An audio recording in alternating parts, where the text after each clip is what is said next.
مجھے منظور ہے، جگموہن نے کہا۔ میں تم سے وعدہ کرتا ہوں کہ تم ہم دونوں کو یہاں سے کہیں دور لے جاؤ تو ہم مسلمان ہو جائیں گے اور رشی تمہاری بیوی ہوگی، لیکن میں رشی کو اس لالچ پر نہیں بچاؤں گا کہ اسے اپنی بیوی بنا لوں گا۔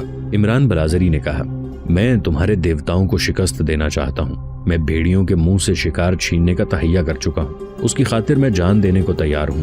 میں تمہارے راجا کو بتاؤں گا کہ پتھر کے خدا مسلمانوں کے سچے خدا کے سامنے بے جان پتھر سے بڑھ کر کچھ بھی نہیں۔ تم چلے جاؤ جگموہن، آرام کی نیند سو جاؤ۔ جگموہن چلا گیا۔ عمران بلازری کی جذباتی کیفیت آگ کی مانند تھی، جیسے اس کے اندر آگ بھڑک اٹھی ہو۔ پہلے وہ غزنی کے 2 جنگی قیدیوں کو فرار کرانے کی ترکیبیں سوچتا رہتا تھا۔ ان کے فرار کو وہ صرف اس لیے ضروری نہیں سمجھتا تھا کہ وہ قید سے نکل جائیں، بلکہ اس لیے کہ راجا جے پال ان کی خاطر مدارات مہمانوں کی طرح کرا رہا تھا۔ بلازری کو 1-2 دنوں سے یہ خطرہ نظر آنے لگا تھا کہ اوریزی اور بلخی جوان ہیں اور راج محل میں ایسی خوبصورت اور شوخ لڑکیاں ہیں جن میں سے ایک بھی ان دونوں کے کمرے میں داخل کر دی گئی تو دونوں اپنے ملک اور اپنے مذہب کو بھول جائیں گے، اور اس کا نتیجہ یہ ہوگا کہ وہ راجا کی فوج کے ہو کے رہ جائیں گے اور غزنی کی فوج کے لیے خطرہ بن جائیں گے۔ عمران بلازری ان کے فرار کے لیے پریشان ہو رہا تھا، مگر اس کے ساتھ ہی رشی کا فرار بھی اس کے کندھوں پر آ پڑا۔ وہ رشی کو دل میں بسا چکا تھا، اس طرح یہ اس کے لیے ذاتی جذبات کا مسئلہ بن گیا تھا، مگر اس کے ساتھ ہی اس نے ایک چیلنج بنا لیا تھا، جیسے ہندوؤں کے دیوتاؤں نے مسلمانوں کے خدا کو للکارا ہو، اس طرح اس نے مذہب کا معاملہ بنا لیا تھا۔ وہ سوچ کر پریشان ہو گیا۔ وہ کمرے میں ٹہلتا رہا، سوچتا رہا، حتیٰ کہ اس کا دماغ تھک گیا۔ اس نے اوپر دیکھا اور اس کی جذباتی کیفیت میں اسے ایسے لگا جیسے چھت میں ایک ستارہ چمکا ہو۔ اس کے ہاتھ دعا کے لیے اٹھ گئے، اس کی آنکھیں بند ہو گئیں، پھر آنکھوں سے آنسو جاری ہو گئے، اس کی زبان اپنے آپ چل پڑی۔ خدائے ذوالجلال، جو کچھ میں کر رہا ہوں تیرے نام پر کر رہا ہوں، مجھے ہمت اور استقلال عطا فرما کہ میں کفر کی اس دھرتی پر ثابت کر سکوں کہ تیرا نام برحق ہے اور تیری ذات سچی ہے۔ میں کوئی گناہ نہیں کر رہا، میری نیت میں گناہ ہوتا تو فاطمہ مجھ سے ناراض ہو کر نہ جاتی۔ تو دیکھ رہا تھا کہ اس دلکش لڑکی نے مجھے کیسے کڑے امتحان میں ڈال دیا تھا اور میں کس طرح اس میں پورا اترا تھا۔ مجھے روشنی دکھا میرے پروردگار، میری مدد کر۔ اگر میں اپنی ذات کے لیے کچھ کر رہا ہوں تو میری جان لے لے، مجھے گناہ کے لیے زندہ نہ رہنے دے، اپنے نام کی لاج رکھ لے خدائے ذوالجلال۔ اس نے منہ پر ہاتھ پھیرے تو اس کا ذہن خالی ہو گیا۔ وہ سر جھکا کر کھڑا رہا۔ اچانک اس کے ذہن میں بگولا سا اٹھا۔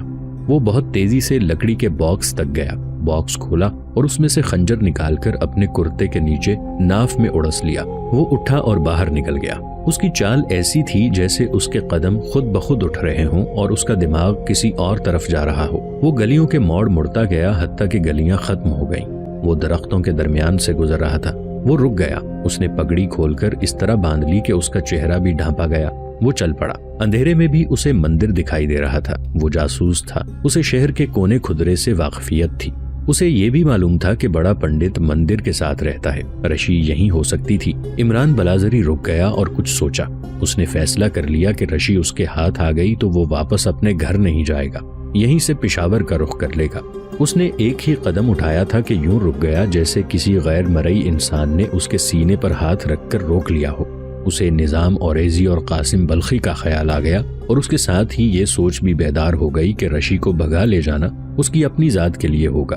اس کا اصل فرض ان دونوں قیدیوں کو رہا کرانا تھا۔ وہ پریشان ہو گیا اور آہستہ آہستہ مندر کی طرف بڑھنے لگا۔ اسے یہ احساس ہو گیا کہ اسے احتیاط کرنی ہے۔ وہ دبے پاؤں چلتا مندر تک پہنچ گیا۔ اندر اندھیرا تھا۔ وہ گھوم کر ادھر گیا جدھر پنڈت کا گھر تھا۔ یہ مندر ہی کا حصہ تھا۔ وہ دروازے پر چند قدم دور جا کر رک گیا۔ دروازہ کھلا، کمرے کی روشنی باہر آئی اور اس روشنی میں اسے ایک عورت اندر سے نکلتی دکھائی دی۔ پنڈت بھی باہر آیا۔ بلازری بیٹھ گیا۔ وہاں درخت اور پودے تھے۔ وہ پاؤں پر سرکتا آگے ہوا اور ایک پودے کی اوٹ میں آ گیا۔ اس نے عورت کو پہچان لیا۔ وہ فاطمہ تھی۔ اب اطمینان سے جاؤ، پنڈت نے اسے بازوؤں میں لیتے ہوئے کہا۔ تمہارا کام ہو گیا ہے۔ اگر میں اسے یہاں دیکھ لیتی تو مجھے اطمینان ہو جاتا کہ میرا کام ہو گیا ہے، فاطمہ نے کہا۔ دیکھ لیں، میں آپ کی خواہش کے مطابق آپ کو کیسی قیمت دے رہی ہوں تو تم پھر اسی وہم میں پڑ گئی ہو، پنڈت نے کہا۔ اسے میں یہاں نہیں رکھ سکتا تھا، اسے ٹیلوں کے مندر میں پہنچا دیا ہے۔ اگر تم یہ چاہتی ہو کہ اسے کل ہی ختم کر دیا جائے تو ایسے نہیں ہو سکے گا۔ ہمارا ایک خاص طریقہ ہے۔ یہ قربانی پہلی بار نہیں دی جا رہی۔ میں اپنی زندگی میں ایسی 4 لڑکیوں اور 2 بچوں کی قربانی دے چکا ہوں۔ اس لڑکی کو ہم کم از کم ایک چاند ٹیلوں کے مندر میں رکھیں گے، اسے اس طرح تیار کریں گے کہ اس کی جون ہی بدل جائے گی، پھر یہ اپنی زبان سے کہے گی کہ مجھے قربان کر دو، یہ اپنی زبان سے قربانی کا مقصد بیان کرے گی، میں نے تمہارا مقصد پورا کر دیا ہے۔ وہ فاطمہ کے پیچھے چلا گیا، آگے درخت اور جھاڑیاں تھیں۔ عمران فاطمہ کی دلیری پر حیران ہوا جا رہا تھا، اس کے غصے کا یہ عالم تھا کہ وہ اسے قتل کرنے پر تیار ہو گیا، لیکن اس نے اپنے آپ پر قابو پا لیا۔ فاطمہ بہت تیز چلتی جا رہی تھی اور عمران بلازری اسی تیزی سے سوچ رہا تھا کہ وہ اس کے ساتھ کیا سلوک کرے۔ وہ اس کے قریب ہو گیا۔ فاطمہ رک گئی۔ تمہارا باقی مقصد پورا نہیں ہوگا فاطمہ، عمران نے اسے کہا۔ تم نے اس لڑکی کو اپنے راستے سے ہٹانے کا جو اوچھا طریقہ استعمال کیا ہے، اس کی سزا تمہیں اسی دنیا میں ملے گی۔ فاطمہ گھبرا گئی اور بولی، میں ڈر گئی تھی کہ کوئی اور ہے۔ تم کہاں سے آئے ہو؟ جہاں سے تم آ رہی ہو، عمران نے کہا۔ میں چاہوں تو تمہیں یہیں قتل کر سکتا ہوں، تمہیں غائب کر سکتا ہوں، تمہارے خاوند کو بتا سکتا ہوں کہ تمہاری کرتوت کیا ہے۔ کیا تم اس طرح مجھ پر قبضہ کر سکو گی؟ فاطمہ تو جیسے مر ہی گئی تھی۔ بولو، جواب دو، عمران بلازری نے گرج کر کہا۔ ایک ہندو لڑکی کے لیے تم اتنا پریشان ہو رہے ہو؟ فاطمہ نے مرے ہوئے لہجے میں کہا۔ میری بات غور سے سن لو، عمران نے کہا۔ پھر کبھی تم اس مندر میں آئیں تو زندہ واپس نہیں جا سکو گی، میرے گھر میں آؤ گی تو تمہاری لاش بھی نہیں ملے گی، میں تمہیں گھر سے باہر نہ دیکھوں۔ اگر تم نے اس پنڈت کو یا کسی اور کو بتا دیا کہ میں تمہیں یہاں ملا تھا تو تمہارا انجام بڑا بھیانک ہوگا۔ میں نے جو کچھ کیا ہے تمہیں حاصل کرنے کے لیے کیا ہے۔ فاطمہ اس کے پاؤں میں گر پڑی۔ میں نے تمہاری ذات میں اپنی نجات دیکھی تھی، میرا خیال تھا کہ اس ہندوانی کو تم نے اپنی تفریح کا ذریعہ بنا رکھا ہے، مجھے معلوم نہیں تھا کہ تم اس کے اتنے دیوانے ہو۔ یہاں سے غائب ہو جاؤ، مجھے بخش دو عمران، فاطمہ نے روتے ہوئے کہا۔ ایک ہندو لڑکی کی خاطر ایک مظلوم مسلمان لڑکی کو مت دھتکارو، تم مظلوم نہیں ظالم ہو۔ عمران بلازری نے اسے اتنی زور سے ٹھوکر ماری کہ وہ پیچھے کو گری۔ میں تمہیں بخش سکتا ہوں، تمہیں خدا نہیں بخشے گا، تم تڑپ تڑپ کر مرو گی، عمر بھر پل پل سزا بھگتو گی، راتوں کو چین کی نیند نہیں سو سکو گی۔ عمران اسے زمین پر بیٹھا چھوڑ کر چل پڑا۔ تھوڑی ہی دور گیا ہوگا کہ اسے فاطمہ کی چیخ سنائی دی، اس کے ساتھ ہی فاطمہ نے اسے پکارا۔ عمران بلازری رک گیا۔ فاطمہ دوڑ کر آ رہی تھی، عمران کی ٹانگوں سے لپٹ گئی، اس کا جسم کانپ رہا تھا۔ وہ بولی، مجھے گھر پہنچا دو، ڈر آتا ہے، میں نے یہاں کچھ دیکھا ہے، کوئی چیز تھی، روشنی ہوئی ہے، اس میں مجھے رشی نظر آئی اور روشنی کے ساتھ ہی غائب ہو گئی۔ تم نے روشنی دیکھی تھی؟ بجلی چمکی تھی۔ ایک عورت کو اس تنہائی میں ڈراتے مجھے شرم آتی ہے، عمران نے کہا، لیکن یہ جان لو کہ بے گناہ لڑکی کا خون تم پر اسی طرح بجلی کی طرح چمکتا اور کونتا رہے گا۔ مجھے میرے گھر پہنچا دو، فاطمہ نے خوف سے کانپتی ہوئی آواز میں کہا۔ میں اکیلی نہیں پہنچ سکوں گی، مجھ پر رحم کرو۔ عمران اس کے ساتھ چل پڑا۔ فاطمہ نے اس کا ایک بازو مضبوطی سے پکڑ لیا۔ وہ ڈرے ہوئے بچے کی طرح ادھر ادھر تکتی اور چلتی جا رہی تھی۔ تمام راستہ عمران خاموش رہا۔ فاطمہ کہیں چونکتی اور کانپتی رہی۔ اس کا گھر آ گیا تو عمران رک گیا۔ میں کیا کروں عمران؟ فاطمہ نے اس طرح پوچھا جیسے یخ ٹھنڈ سے اس کے دانت بج رہے ہوں۔ گناہ کا کفارہ ادا کرو، عمران نے کہا۔ کیسے؟ جب ارادہ کرو گی تو مجھے بتانا، عمران نے کہا۔ میں کوئی طریقہ بتا دوں گا، اب چلی جاؤ۔ عمران اپنے گھر کو چل پڑا۔ اگلے روز عمران بلازری راج محل میں گیا اور حسب معمول نظام اوریزی اور قاسم بلخی کو ناشتہ دیا۔ اسے پتا چلا کہ راجہ جے پال آ گیا ہے۔ تھوڑی ہی دیر بعد راجہ نے دونوں قیدیوں کو بلا لیا۔ ہم یہ پہلے بتا چکے ہیں کہ راجہ کے ساتھ ان کی کیا باتیں ہوئیں۔ انہوں نے عمران بلازری کی ہدایت کے مطابق راجہ جے پال کو محمود غزنوی کی جنگی چالوں کے متعلق بے بنیاد باتیں بتائیں اور یہ بھی کہا کہ وہ راجہ کی فوج کو عملی طور پر یہ چالیں اور ان کا توڑ سکھا دیں گے۔ انہوں نے شرط یہ پیش کی کہ انہیں قید سے رہائی نہ دی جائے، صرف سنتری ہٹا دیے جائیں تاکہ قید کا تصور ختم ہو جائے۔ انہوں نے راجہ پر ایسا اعتماد پیدا کر دیا کہ راجہ نے اسی وقت ان کے کمرے پر پہرا دینے والے سنتریوں کو ہٹا دینے کا حکم دے دیا۔ نظام اوریزی اور قاسم بلخی واپس اپنے کمرے میں آئے تو انہوں نے عمران بلازری کو خبر سنائی کہ راجہ جے پال کو اطلاع ملی ہے کہ سلطان سبکتگین فوت ہو گیا ہے اور اب اس کا بیٹا محمود سلطان ہے۔ انہوں نے یہ بھی بتایا کہ راجہ کی باتوں سے معلوم ہوتا ہے کہ وہ بہت جلد غزنی پر حملہ کرے گا اور وہ خوش ہے کہ سبکتگین مر گیا ہے۔ اسے توقع ہے کہ محمود کو آسانی سے اب وہ شکست دے سکے گا۔ اس خبر نے تینوں کو پریشان کر دیا۔ وہ سوچنے لگے کہ سبکتگین کی وفات کا غزنی کی فوجی قیادت پر کیا اثر پڑے گا۔ اوریزی اور بلخی نے محمود کو 1 یا 2 دستوں کی کمان کرتے اور لڑتے دیکھا تھا۔